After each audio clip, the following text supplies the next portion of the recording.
दिल्ली में आज इंडी ब्लॉक की मीटिंग होने वाली है। कांग्रेस लेड इंडी ब्लॉक की मीटिंग होने वाली है और 23 पार्टीज इसमें शिरकत करेंगी। कांग्रेस के साथ-साथ 22 और पॉलिटिकल पार्टीज के इसमें शामिल होने की जो नॉन बीजेपी फ्रंट्स हैं, पार्टीज हैं, वो इसमें शामिल होंगी। लेकिन अगर हम जम्मू कश्मीर की बात करें तो जम्मू कश्मीर से नेशनल कॉन्फ्रेंस और पीडीपी जो कि 2 बड़ी रीजनल पार्टीज हैं, उनके रिप्रेजेंटेटिव्स शामिल होंगे और उनमें भी दोनों पार्टीज के बड़े नेता जिसमें नेशनल कॉन्फ्रेंस से खुद चीफ मिनिस्टर उमर अब्दुल्ला जो कि वाइस प्रेसिडेंट भी हैं पार्टी के, वो शामिल होंगे और पीडीपी से पीडीपी चीफ महबूबा मुफ्ती जो कि फॉर्मर चीफ मिनिस्टर भी रही हैं, वो भी इसका हिस्सा बनने जा रहे हैं। तो मीटिंग होने जा रही है, कई नेशनल एजेंडे तो रहेंगे ही। लेकिन अगर हम जम्मू कश्मीर की बात करें तो जम्मू कश्मीर के लिए ये मीटिंग क्या अहमियत रखती है। देखिए, मैं आपको बता दूं, अगर हम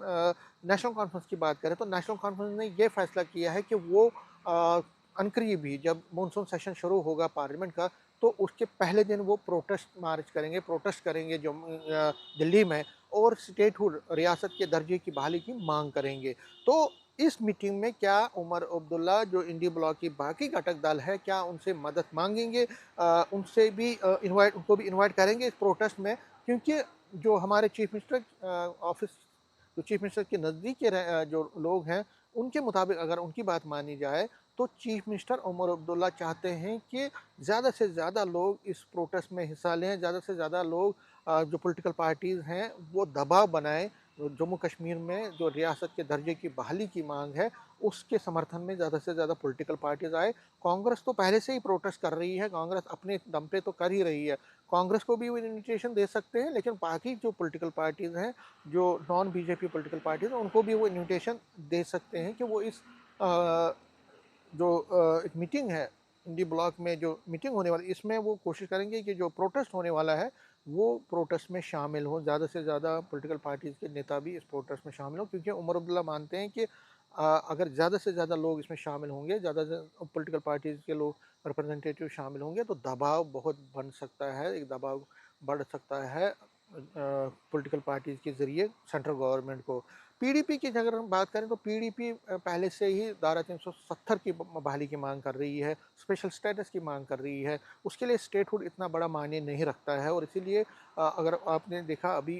जब महबूबा मुफ्ती ने सभी पॉलिटिकल पार्टीज़ के रिप्रेजेंटेटिव्स को लेटर लिखी थी, तो उसमें उन्होंने कहा था कि जो कोर इश्यूज़ हैं जम्मू कश्मीर के, उन पे डिस्कस कीजिए, उनको हम इकट्ठे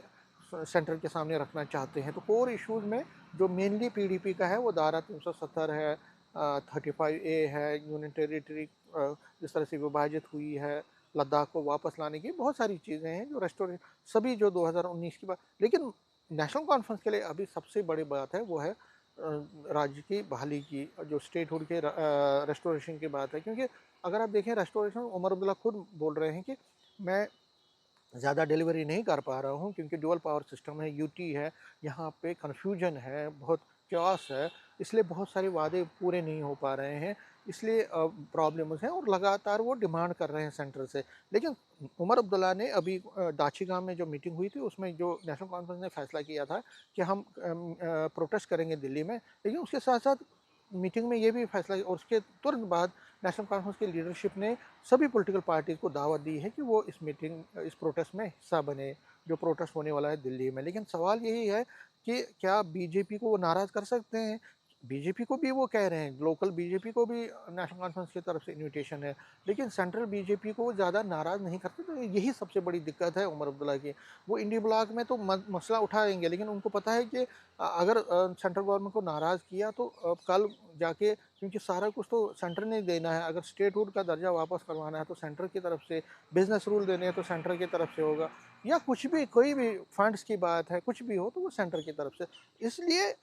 उमर अब्दुल्ला भी नहीं चाहेंगे कि ज़्यादा से ज़्यादा कोई प्रॉब्लम हो, कोई ऐसी बीजेपी के खिलाफ कोई चीज़ चले, वो भी उनके लिए एक दिक्कत है। तो बीजेपी के खिलाफ भी वो ज़्यादा